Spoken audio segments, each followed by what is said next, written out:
first way of using the present simple is habits. So habits is something that you do regularly or very often or just often or always or rarely, okay? So these are markers for using the present simple in habits, okay? So the first sentence, I always learn English with Mr. Mark. So you always have to learn English with Mr. Mark. So the marker is always. Always is the marker for using the present simple. The second sentence, Jack usually misses classes. So Jack usually is the marker for the present simple, and misses, don't forget about the ending. The ending in is es. Because we have Jack, we have he, we know that in he, she, it, we add es or s in the third person singular. Don't you understand? Okay, so the third one, the third example for you. She often plays table tennis.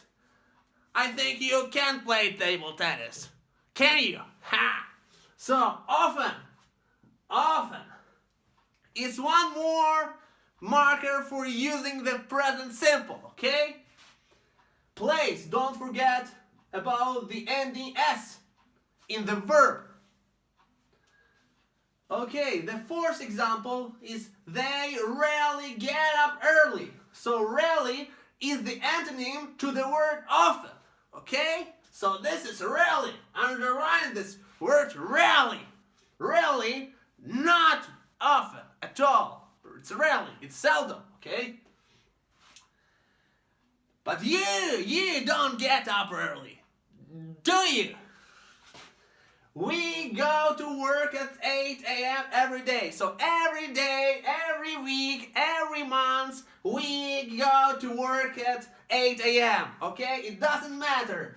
Every day. So every day is one more marker for using the present simple. And the final example. You never listen to me. It's true, you never listen to me, okay? So never is the final example, final marker for the present simple. So these are 5 examples of habits.